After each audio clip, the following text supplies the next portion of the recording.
buenas noches, bienvenidos a Tocando Vidas, a unos días precisamente de celebrar el Día de Muertos.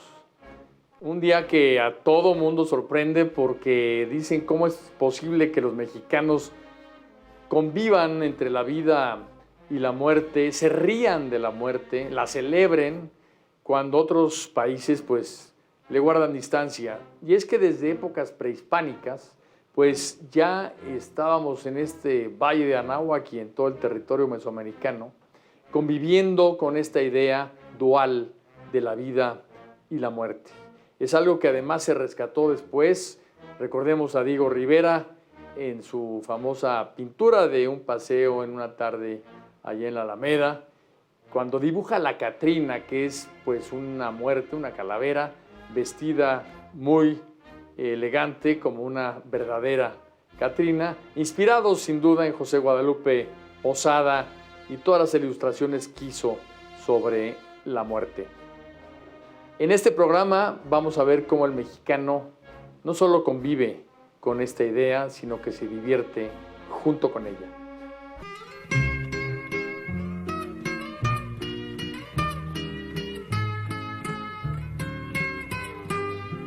Bueno, una de las partes fundamentales de los mexicanos es el humor negro. Yo creo que yo siempre digo que tenemos el síndrome de Pedro Infante en la película Toda Máquina, cuando se entierra la moto y le dice, ¿le duele? Y dice, solo cuando me río. Y se le voy a contar más chistes para que le duela más, ¿no?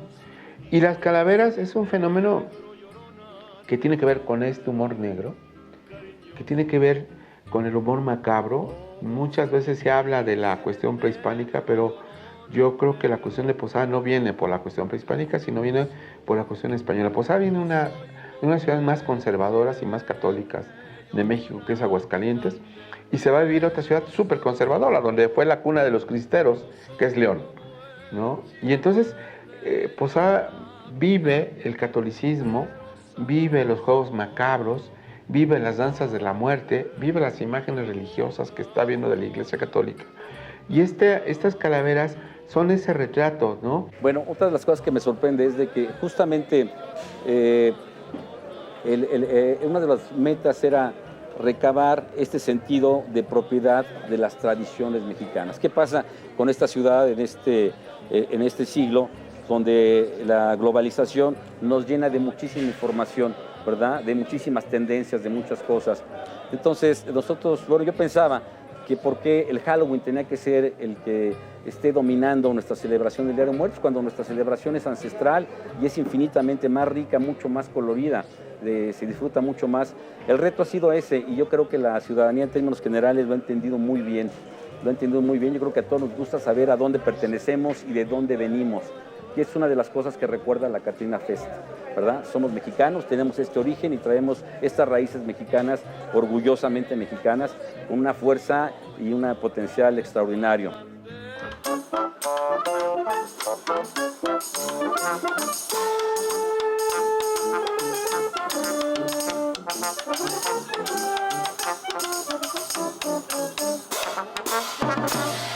Posada era un personaje que estaba en todo México, estaba en todos los hogares pobres, ricos, de clase media.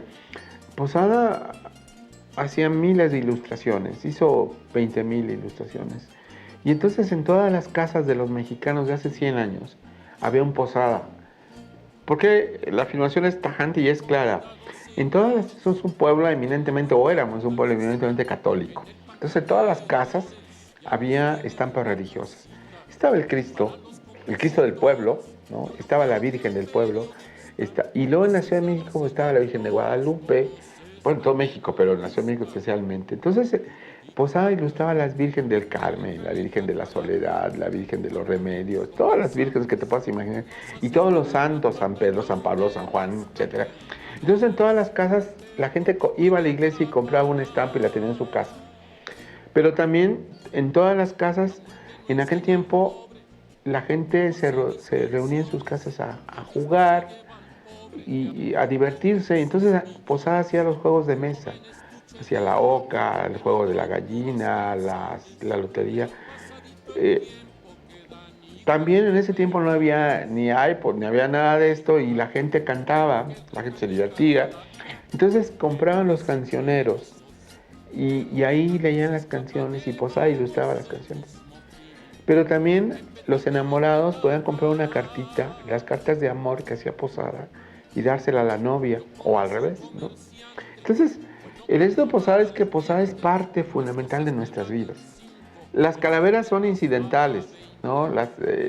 Yo hace tiempo vengo diciendo que lo menos importante de Posada son las calaveras. Es lo que la gente conoce y la gente disfruta y la gente goza, pero en realidad eso solamente lo hacía en los días cercanos a los días de muerto y en un porcentaje mínimo. Realmente de las 20,000 obras que hizo Posada, yo creo que no hizo más de 200 calaveras. Tuvimos la oportunidad de romper un récord Guinness con el mayor número de personas caracterizadas como Catrinas y de esa manera poner en el mapa mundial otra vez esta celebración y primordialmente este festival, la Catrina Fest MX.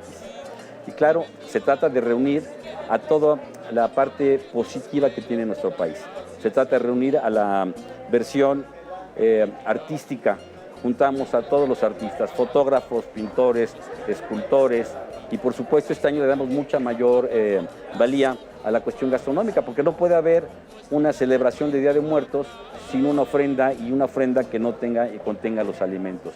Mi tesis que hice fue una tesis sobre Fidel Velázquez, que es un personaje muy caricaturizado. Y después me invitaron a hacer una investigación en el Instituto Nacional de Bellas Artes. Y cuando lo terminé, tenía un contrato por 6 meses y me dijeron que si me quería quedar. Pero la perspectiva de trabajar ahí, pues tenía que ver con el arte. Y entonces la directora me sugirió que por qué no trabajamos caricatura, que nadie la había trabajado en el mundo. Y esa fue la primera. La segunda fue, inmediatamente hubo una propuesta de hacer una colección de libros para Conaculta sobre personajes del arte mexicano.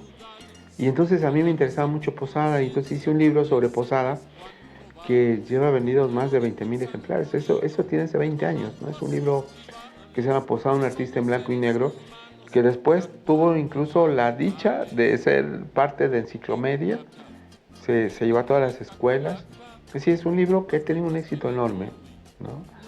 Y después, leyendo el libro, me di cuenta de que había muchas contradicciones, había muchas fallas, y empecé a hacer una investigación muy seria que me ha llevado, bueno, a llevar a Posada prácticamente a todo México y a buena parte de España, ¿no? Tenemos una serie de actividades muy importantes, ¿verdad? Empezamos el día de hoy, 1 de octubre, con una exposición fotográfica de tu servidor aquí en el Corredor Cultural Álvaro Obregón, que le hago en honor a la Catrina y por supuesto los personajes José Guadalupe Posada y Diego Rivera. Empezamos con ella y con la inauguración también aquí en Casa Quimera, una exposición plástica sensacional que reúne diferentes artistas de diferentes disciplinas, como lo vas a poder ver, escultura, pintura, etcétera.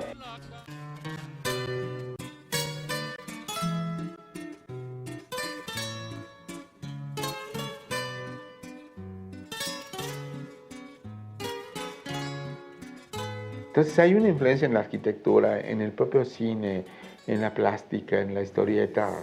Sí, Posada tiene un impacto en todos los mexicanos, ¿no? Esa es una parte fundamental. Y en el arte, pues todas las fenómenos del arte, más allá de que, insisto, me parece a veces muy exagerado y a veces con un gran desconocimiento de la obra de Posada, planteando solamente la Catrina como la parte básica y dejando todo esto otro que estamos hablando atrás. El impacto de Posada es enorme, ¿no? El caso de las calaveras de Posada tiene que ver con una educación que él tiene, una educación católica, y tiene que ver con las imágenes religiosas.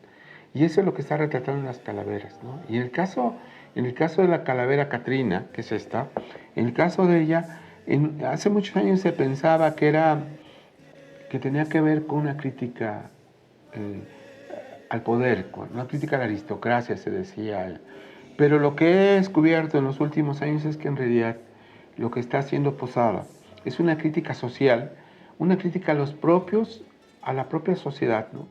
El que este festival se llame la Catrina Fest MX tiene mucho que ver con que estamos enfocados a los jóvenes. con los jóvenes. Es la manera de que vamos a llegar a futuras generaciones y vamos a hacer que trascienda esta festividad del Día de Muertos.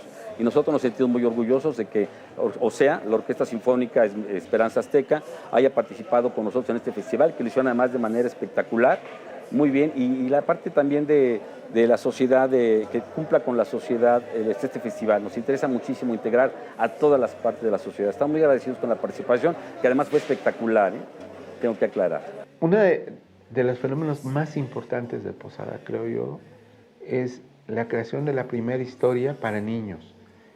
La educación para niños estaba vetada hasta el siglo XIX, ¿no? Si la Iglesia se había apoderado de la educación, y cuando se rompe con la Iglesia, el liberalismo asume la educación. Entonces no había historias para niños. Y Posada publica la primera biblioteca del niño mexicano, que son 112 cuadernillos, que se publican en Barcelona, y se publican 1 millón de ejemplares, y que es una maravilla, y que creo que es una de las partes importantes de rescatar, que afortunadamente el gobierno de Aguascalientes el año pasado hizo un facsimilar maravilloso, donde rescata los 110 cuadernillos escritos por uno de los grandes escritores de México, Heriberto Frías, y dibujados por José Guadalupe Posada. Creo que esa parte es también muy importante, toda esta parte donde Posada rescata el trabajo para los niños, ¿no? Y además es un trabajo que se hace en Barcelona. Las orquestas sinfónicas infantiles y juveniles Esperanza Azteca han estado en muchos rincones del país, con Yo-Yo Ma Plácido Domingo, con Joshua Bell, han ido hasta la Casa Blanca, pero también festejan la muerte, y también lo hacen con toda la energía de la vida de estos jóvenes que participaron en el Katrina Fest. No podía estar fuera en su inauguración Esperanza Azteca.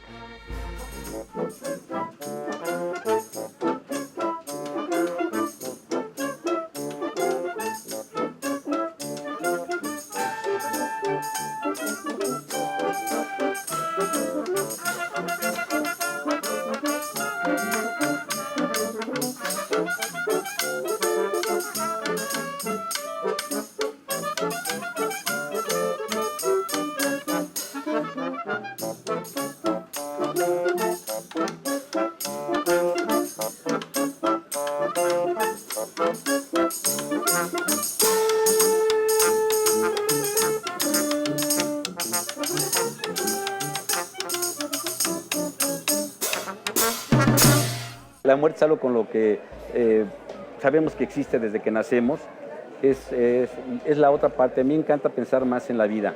Algo que me interesa, que me gusta mucho cómo ver la muerte, es que la muerte no es eterna. Si la muerte fuera eterna no estaríamos vivos, ¿verdad? Entonces la muerte va a ser para descansar después de poder vivir y disfrutar esta extraordinaria aventura que se llama vida. Pues sin duda es fascinante ver y darse cuenta cómo en épocas modernas se celebra algo longevo, centenario, como es este rito que acompaña a los muertos, que los recuerda, que convive con ellos, que se divierte con ellos y que dentro de la muerte festeja algo muy, muy poderoso, que es la vida.